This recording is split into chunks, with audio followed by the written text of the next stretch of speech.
In 1948, when Rex Harrison found an actress dying, he didn't call a doctor. He called his studio to scrub the room clean while she was still breathing. This wasn't a movie plot. It was standard procedure for the logic handlers who turned brutal crime scenes into tragic accidents. Today, we pull back the curtain on the invisible architects who kept the stars in the heavens while their victims stayed in the dark.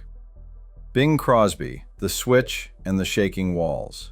The year was 1945, and the snowy streets of America echoed with the velvet tones of White Christmas. To millions of families gathering around their radios, Bing Crosby was the very definition of the American father. He was the man in the cardigan sweater, puffing on a pipe with a twinkle in his eye, representing a stability and warmth that the post-war world desperately craved. But as the sun set over his sprawling colonial mansion, a different kind of ritual began. Behind the heavy oak doors, the music stopped. The logic handlers at Paramount Pictures worked tirelessly to ensure that the public never heard the sound of a leather strap meeting flesh, or the cries of a woman who had become a prisoner in her own home. They understood that Bing was a billion-dollar brand, and they would not allow the screams of his family to drown out the carols that filled the airwaves. Every press release described a home filled with laughter and song, while the neighbors noted the strange, oppressive silence that fell whenever the black studio cars were not parked in the driveway. The contrast was staggering. A nation found comfort in his voice, while his own children found only terror in his footsteps. Bing Crosby was more than a singer. He was a corporate asset. His image of paternal wisdom was so valuable that the studio created a protective shell around his private life that remained unbreached for decades. However, the reality inside that perfect home was a masterclass in psychological and physical intimidation. His first wife, Dixie Lee, was a talented performer in her own right, but after marrying the nation's favorite father figure, she began a slow retreat into the shadows. While the world saw a happy couple posing for fan magazines in coordinated outfits, those who lived within the walls saw a woman who walked on eggshells, her every move dictated by the unpredictable shifts in her husband's temperament. She was once a vibrant star, yet she became a ghost in her own mansion, numbing her pain in a way that the studio carefully framed as delicate health or a preference for privacy, hiding the mounting evidence of a spirit being crushed by a beloved icon. Behind the scenes, the logic handlers managed her public appearances with surgical precision, ensuring she smiled on cue even as her private world was collapsing into a haze of quiet desperation. The discipline Crosby exerted over his 4 sons was not merely strict. It was described by his eldest son Gary as systematic brutality. Gary's 1983 account of his childhood shattered the illusion of the Crosby household, describing a father who used instruments of pain with chilling precision. One of the most terrifying revelations was the switch, a custom-made whipping strap that Crosby reportedly fitted with metal pellets to ensure the pain was as sharp as possible. The boys were subjected to weekly weigh-ins, a bizarre and controlling ritual where any gain in weight was met with a session of the switch. This wasn't parenting, it was a military-style occupation of their childhood. Bing would often sit in a chair, calmly smoking his pipe while he dictated the number of lashes his sons would receive, as if he were reviewing a film script rather than scarring his own flesh and blood. He believed that fear was the only way to maintain order, and the studio fixers ensured that no teacher or family friend ever saw the welts hidden beneath the boys' Sunday suits. Even the family dog was said to cower when Bing entered a room, sensing the atmospheric shift that preceded the violence. What made this dynamic even more tragic was the position of Dixie Lee. She passed away from a long illness in 1952, but during her years as the mistress of the Crosby estate, she was a witness who was often too terrified to intervene. Gary Crosby described his mother as a woman who lived in a state of perpetual fear, unable to protect her children because she herself was a victim of the same intimidating atmosphere. She watched as her sons were beaten with belts and paddles, knowing that to speak up was to invite the storm toward herself. The studio's publicity department was aware of the disciplinary issues, but framed them as old-fashioned values or sturdy discipline to any journalist who dared to ask why the Crosby boys seemed so unusually quiet and frightened in public. They painted a picture of a house where the rod was not spared, but they conveniently left out the steel pellets and the psychological terror that kept everyone in the household in a state of permanent submission. The logic handlers went as far as to ghostwrite articles in her name, praising Bing's firm hand as the secret to a successful American home, a cruel irony that Dixie was forced to endorse. The cost of this environment was staggering and stretched across generations, long after the logic handlers had retired. Two of Bing's sons from his first marriage ended their own lives years later, unable to escape the haunting trauma of their upbringing. A third brother struggled with lifelong dependency on substances before succumbing to a similar fate. These were the human remains of a wholesome image that was built on a foundation of terror. Even as Crosby sang about a world that was merry and bright, the reality of his household was one of darkness and unspoken pain. The studio system didn't just hide his temper, they validated it, convincing the public that a man who could sing so beautifully must surely be a saint at home. This was the ultimate victory of the logic handlers, the creation of a saint out of a man who left a trail of broken spirits in his wake. But while the nation's father was ruling with a strap, the studio's moral conscience was drowning his own demons in a bottle, waiting for a different kind of monster to emerge from the haze of Hollywood glamour.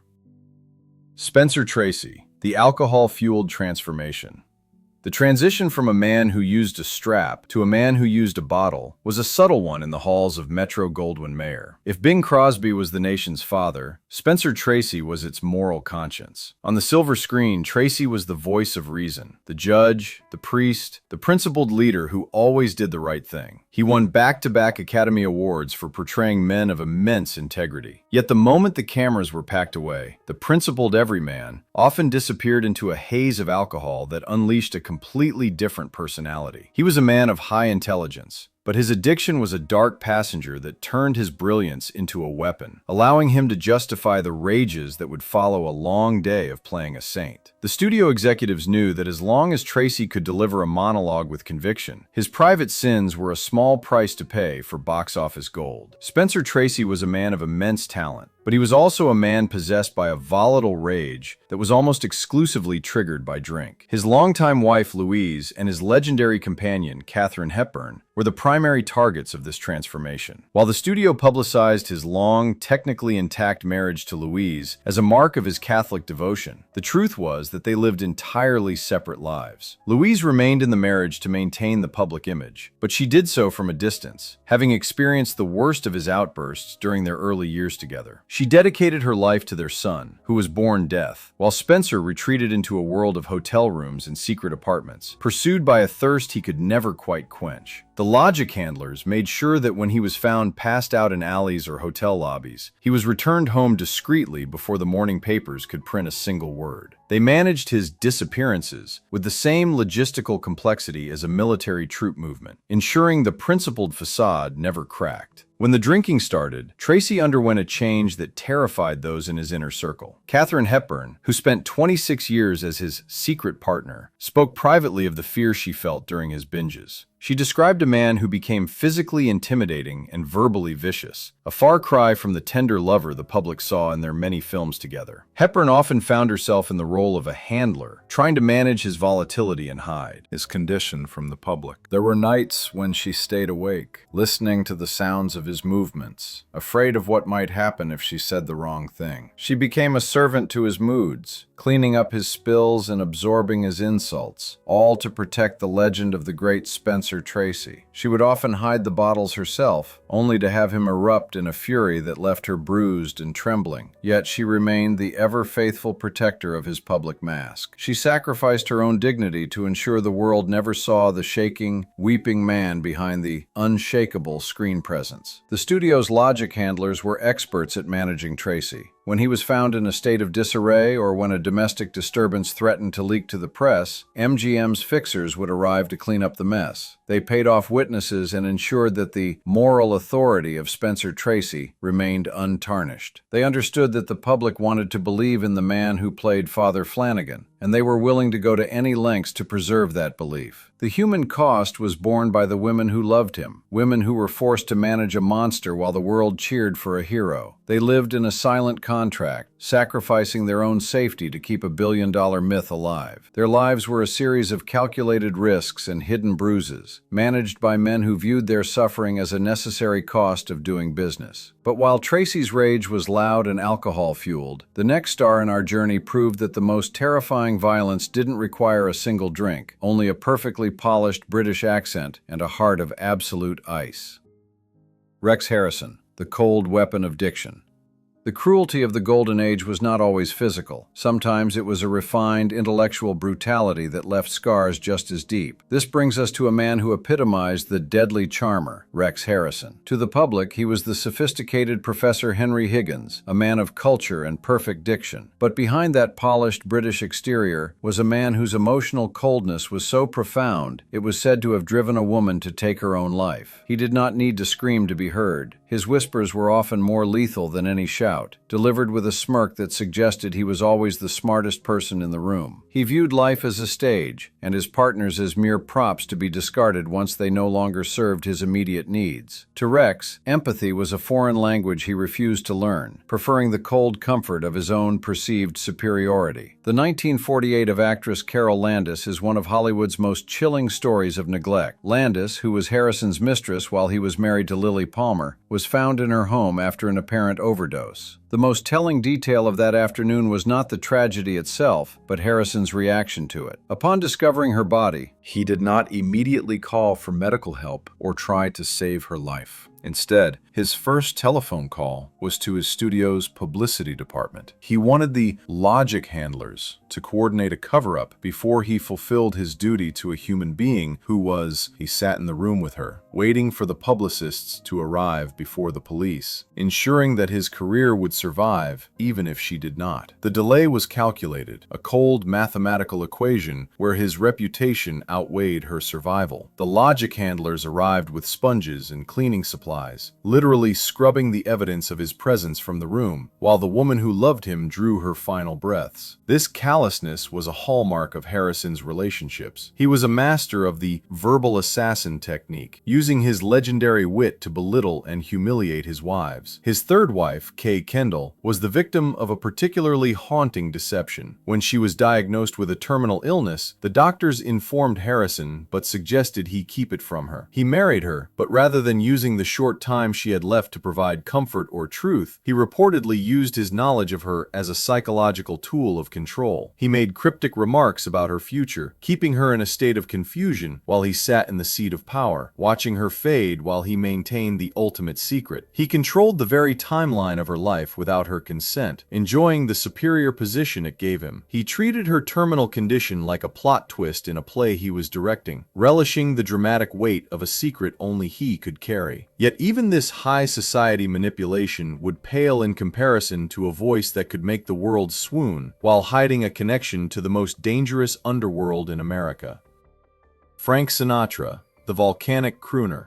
From the cold cruelty of a British gentleman, we move to the volcanic temper of the world's most famous singer. Frank Sinatra's voice was the soundtrack to millions of romances, but for the women who shared his bed, the music was often interrupted by the sound of breaking glass and shouting. Sinatra's image as the chairman of the board was one of total control and effortless cool, but in private, he was a man of explosive, uncontrolled aggression. His charm was a thin veneer over a core of pure, unadulterated fire that could ignite at the slightest perceived insult. He was a man who demanded absolute loyalty, but offered only volatility in return, turning his private sanctuaries into zones of high alert. His associates knew that the wrong color tie or a lukewarm steak could trigger a night of destruction that would take the logic handlers days to repair. His marriage to Ava Gardner was a legendary battleground of passion and pain. Gardner was one of the few women in Hollywood who had the courage to speak the truth. truth, once admitting that Sinatra had struck her during their frequent altercations. This was a time when such a reveal could have ended a career, but Sinatra was protected by two powerful shields: his studio and his connections to organized crime. The logic handlers were no longer just publicists. They were often men with ties to the mob who could make witnesses and even police reports disappear into the night. When Sinatra's temper flared, it wasn't just a domestic argument. It was a high-stakes incident involving an industry that placed him above the law and beyond accountability. The threats were often silent, delivered through a look or a phone call from a man in a dark suit, ensuring that the dark side of Old Blue Eyes never became a headline. The lengths studios went to protect these men are only now coming to light, revealing a dark infrastructure of silence and intimidation that spanned the entire city. If you feel this history deserves to be told, and these voices deserve to be heard, help us grow by subscribing to our journey. Your support allows us to keep the light shining on the reality behind the silver screen, ensuring that the truth is never buried again by those who hold the keys to the kingdom. We are peeling back the layers of a system that valued box office numbers over the safety of the women who stood beside the icons. Police were frequently called to the Sinatra Gardner residence, but those calls rarely resulted in a public record or a court appearance. The officers were often met by fixers who ensured that the tender romantic remained the version of Sinatra the public saw on the evening news. The violence was a recurring theme in his life, a volcanic eruption that would be followed by grand gestures of apology, diamonds and flowers that served as a temporary bandage on a fractured relationship. He sang about love in a way that moved the world, but he lived a reality of war that left those closest to him in a state of constant survival. He would destroy a room in a fit of rage and then expect a standing ovation for the jewelry he provided the next morning, as if a necklace could erase the memory of a raised hand. This constant state of conflict was mirrored in the life of cinema's greatest swashbuckler, though his battlefields were often shared with those who weren't even old enough to understand the gravity of his actions.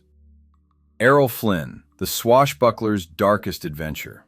The theme of the swashbuckling hero, who is actually a predator, finds its ultimate example in Errol Flynn. On screen, he was Robin Hood, the man who fought for the oppressed and rescued the fair maiden from the clutches of evil. Off-screen, however, the damsels in his life were the ones in need of rescue from him. Flynn's life was a whirlwind of legal battles that the studio worked tirelessly to frame as roguish charm and boyish high spirits. They marketed his predatory nature as a badge of masculinity, creating a culture where his victims were often blamed for his own lack of restraint. They transformed his crimes into exploits, making the public cheer for a man who was actively destroying lives, while the logic handlers planted stories about his exotic adventures to distract from the police reports. In 1942, Flynn was accused two young women who were not of legal age. While the studio's legal team managed to secure an acquittal through an aggressive and often cruel defense that shamed the victims, the trial revealed a man who viewed women primarily as prey. His wives, including Lily Demita and Nora Eddington, described the man who used his imposing physical presence to intimidate them. Flynn was 6 feet 2 inches of athletic power, and when his alcohol-fueled rages began, he used that size to create an atmosphere of absolute control and fear. He would stand over them, his shadow filling the room, reminding them that in his world, he was the only one with power. He was known to rip telephones from walls and block exits, ensuring that his wives had no escape from his drunken lectures and physical threats. The studio's logic handlers coached him on how to look vulnerable in the courtroom, a final performance designed to manipulate the jury. His second wife, Nora, spoke of the terror of his unpredictable rages, which could be triggered by something as simple as a misplaced glass or a question about his whereabouts. Flynn's heroism was a performance that ended the moment the director yelled "cut" and the makeup was removed. In his private life, he was a man who took what he wanted and used his fame as a massive shield against the consequences. The logic handlers at Warner Brothers were so successful at managing his image that the public actually turned the charges against him into a badge of honor, coining the phrase "in like Flynn." to celebrate his predatory nature as a form of success. It was a dark triumph of marketing over morality, where a predator was hailed as a king, and the women he damaged were forgotten in the footnotes. He lived a life of excess, leaving behind a wake of psychological trauma that no swashbuckling adventure could ever justify.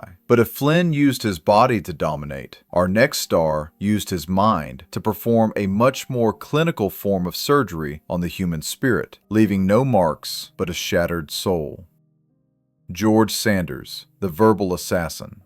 The weapon of choice for George Sanders was not his fists, but his tongue, which he used with the precision of a surgeon and the cruelty of an executioner. He was the verbal assassin, a man who could destroy a woman's self-esteem with a single, perfectly timed sentence or a well-placed sigh. Sanders built a career playing the sophisticated cad, and he brought that same artful cruelty into his marriages, treating his partners as intellectual inferiors to be toyed with for his own amusement. His wife, Zsa Zsa Gabor, would later describe their marriage as a systematic campaign of psychological destruction, where every conversation was a trap and every silence was a punishment. He would sit across from her at dinner and dismantle her character with the same ease as he peeled a grape, relishing the slow erosion of her confidence. Sanders did not need to raise a hand. He used his superior intellect to make his partners feel worthless and small. He would criticize Gabor's intelligence and her appearance, often in front of their high society friends, turning his famous wit into a tool of public humiliation that left her paralyzed. This form of mental cruelty was a specialty of his, a way to maintain absolute power without ever leaving a physical mark for a logic handler to hide. The studio system, which had no framework for addressing emotional terrorism or psychological abuse, simply viewed him as a difficult but brilliant talent whose behavior was merely a quirk of his genius. They laughed at his wit, never realizing that for the woman beside him, those words were like shards of glass. He was a master of the gaslighting technique, long before the term was common, convincing his spouses that they were the source of their own unhappiness. His detached cynicism was so complete and so dark that when he ended his own life in 1972, his suicide note simply stated that he was bored. It was a final, chilling act of detachment, but for his wives, the reality was anything but boring. It was a calculated nightmare of silence and subjection. This final communication suggested a man who had maintained emotional distance, not just from others, but from himself, using his own ending as one last cynical joke on a world he never respected. He treated his own demise with the same lack of empathy he showed his spouses, leaving them to deal with the cold aftermath of his indifference. He was a man who chose to exit the stage because he felt the audience was no longer worthy of his performance. Yet, as Sanders' life ended in a cold, quiet room, the dynasty of a legendary theatrical family was descending into a much noisier, much more physical collapse, as the great profile began to crumble before the world's very eyes. John Barrymore, the tragedy of the great profile. As the golden age began to fade, so did the health of one of its most legendary icons, John Barrymore. Known as the Great Profile, Barrymore was the prince of an acting dynasty that spanned generations. But as his alcoholism progressed, the prince became a monster. His fourth wife, Elaine Barry, described his final years as a danger zone, where the distinguished actor would transform into a furniture-smashing terror. His strikes were no longer reserved for the stage or his rivals. They were directed at anyone within his reach as his mind began to dissolve. The elegance of the theater was replaced by the carnage of his private chambers, where the logic handlers had to work overtime to keep the sounds of crashing porcelain and domestic screams from reaching the street. They would literally carry him into his home, hoping to lock the doors before he could cause an incident that would require a police report. Barrymore's rage was not just directed at people, but at the very world that was forgetting him in his classical roots. He would break mirrors and overturn heavy oak tables in his alcohol-fueled rages, a physical manifestation of his internal and external deterioration. The logic handlers at the studio found him increasingly difficult to manage as his behavior became more public and his legendary memory began to fail him on set, requiring him to use cue cards for even the simplest lines. He was a man who had once been the toast of Broadway and Hollywood, a symbol of classical beauty, now reduced to a frightening, unpredictable figure who lived in a house filled with the ghosts of his own greatness and the stench of his own decline. He would wander through his mansion at night, shouting lines from Shakespeare in the shadows, before turning his fury on the wife who tried to help him. He was a king without a kingdom, lashing out at the servants and the family who were all that remained of his court. He didn't age gracefully. He aged violently, lashing out at the fading of the light and the loss of his own beauty. The tragedy of John Barrymore was the spectacle of a once brilliant mind being consumed by a sickness that the industry chose to ignore as long as he could still deliver his lines, even if they had to be written on boards behind the camera or whispered to him by a hidden prompter. When he passed away at the age of 59, he left behind a legacy of brilliance, shadowed by a reality of domestic chaos and untreated addiction that had turned his home into a battlefield. It was a heartbreaking end for a man who had once embodied the very soul of the dramatic arts, but whose private life was a tragic play with no happy ending. It was the end of an era and the beginning of a new kind of celebrity deception that would define the decades to come, as the studios grew even more sophisticated in their cover-ups. Desi Arnaz, the Ricardo's broken illusion.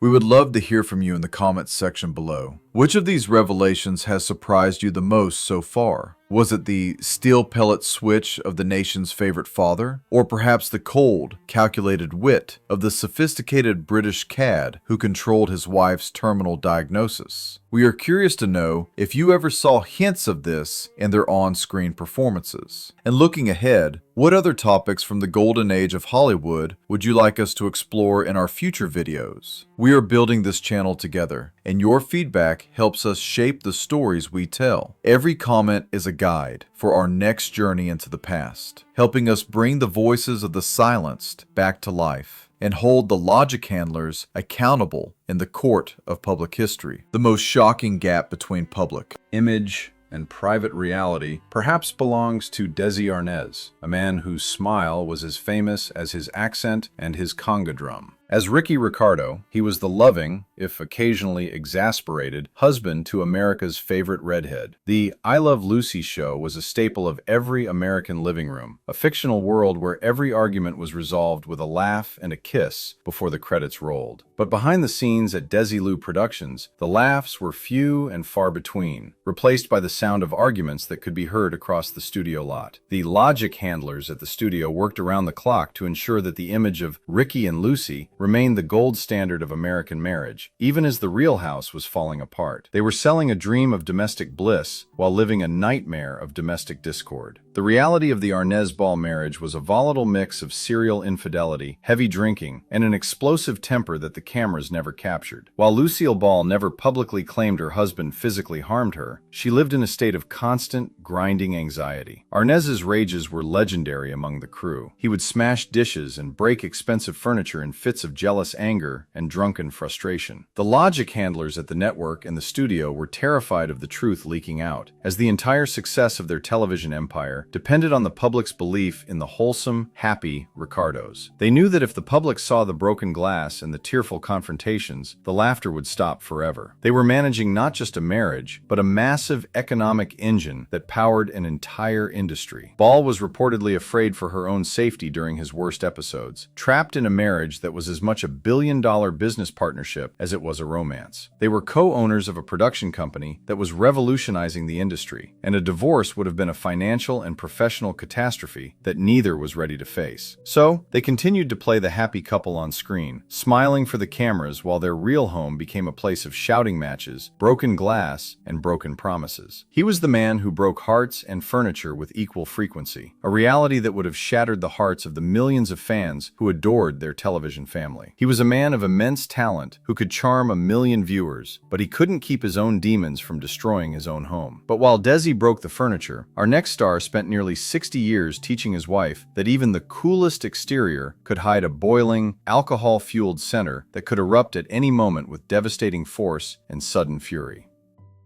Robert Mitchum, the cool, half-lidded volcano.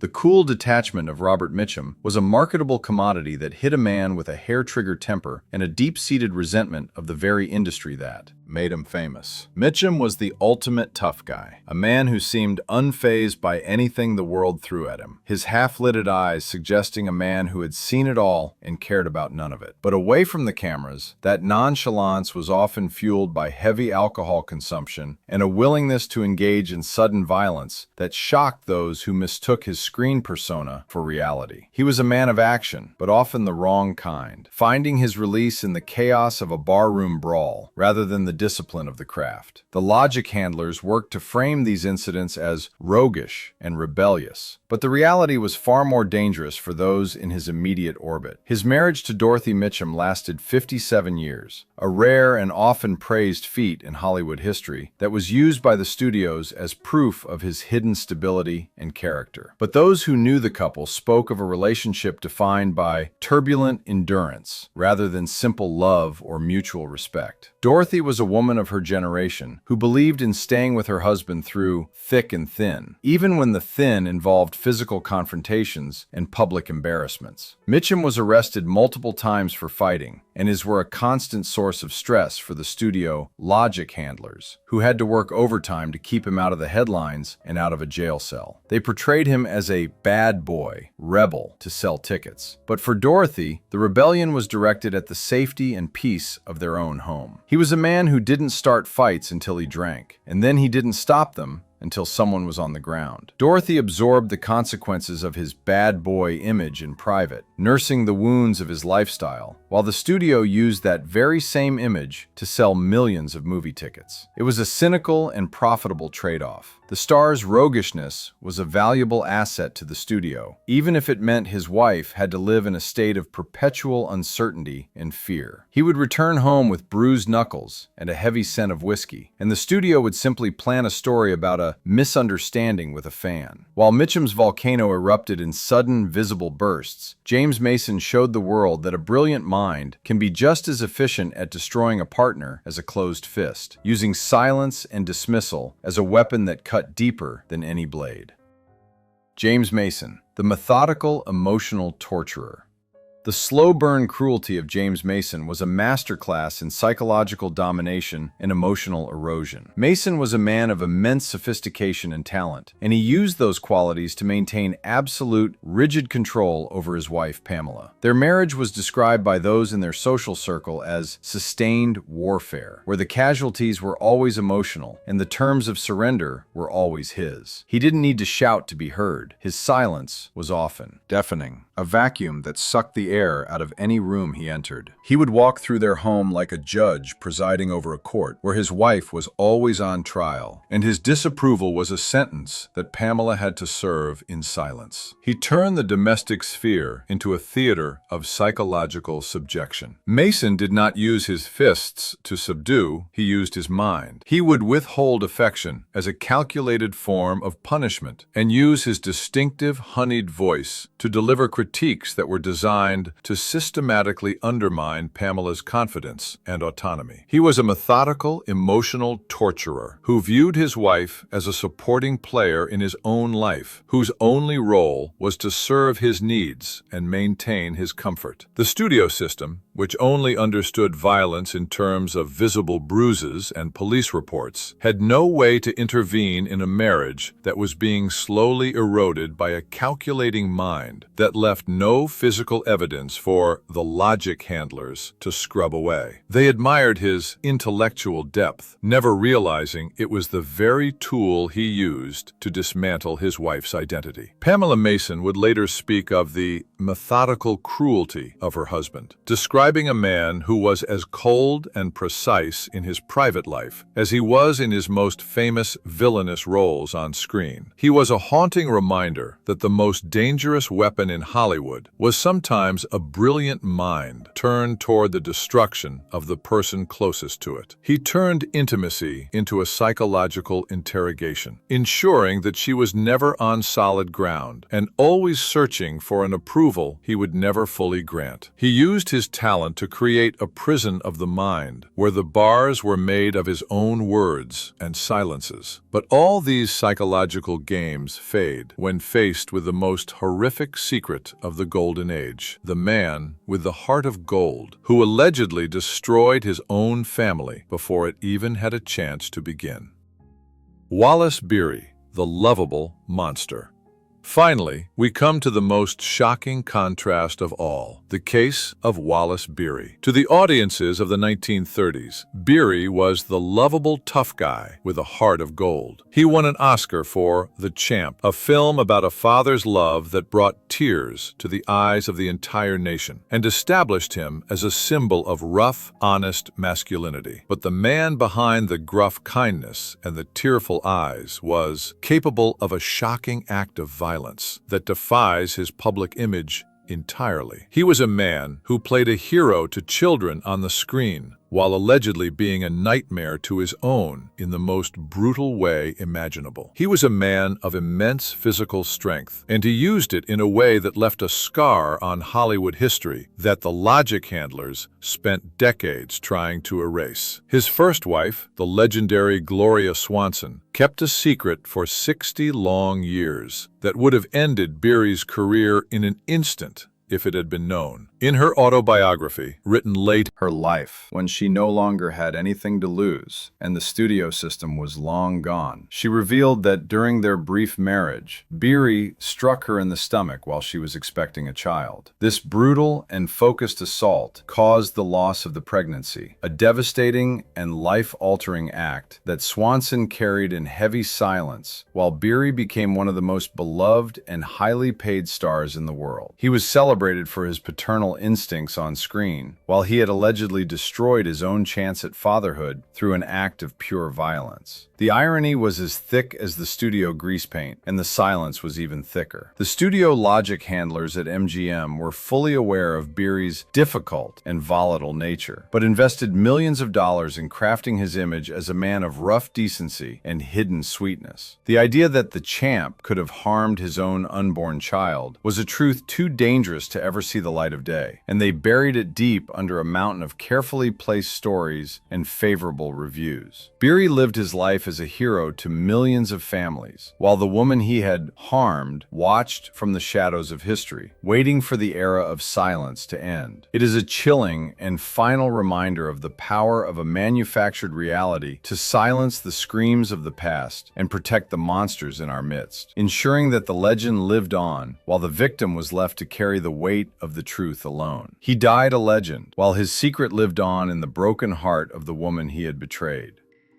As we look back at these complicated and often tragic lives, we invite you to like this video and share it with fellow fans of classic cinema who appreciate the human truth behind the glamour. Helping these stories reach a wider audience ensures that the human reality of these icons is never forgotten, and that the legends of the past are seen in their full tragic light. Every share is a tribute to the truth and a stand against the silence that once defined this era. We are rebuilding the history of the Golden Age, one story at a time. These stories of hidden struggles and manufactured identities remind us that the stars of Hollywood's Golden Age were, above all else, human beings with deep flaws, hidden fears, and profound limitations. They were people who dealt with confusion, differences, and the immense crushing pressure to be something they were not for the sake of the camera and the bottom line. Their brilliance, or their lack of it, was often a tool used by a powerful industry to create a dream for a world that needed to believe in something perfect and stable in an uncertain time. When we watch their films today, we are seeing more than just a performance. We are seeing the resilience of people who navigated a world of secrets, shadows, and personal inadequacy to bring those dreams to life for us, even as their own lives were falling apart behind the high walls of their mansions. They were icons of a time that valued the mask over the face. But today we can finally look behind the heavy curtain and see the truth. Many of of these stars struggled with reliance on substances and heavy sadness, trapped in the very images that made them famous. Yet they continued to perform day after day with a professionalism that is staggering. We see the lines around their eyes and the sadness in their smiles, knowing now the staggering cost of their charmed lives. The glitter of the Golden Age was often a thin layer covering a much darker reality, one that we are only now beginning to fully understand as the records emerge and the voices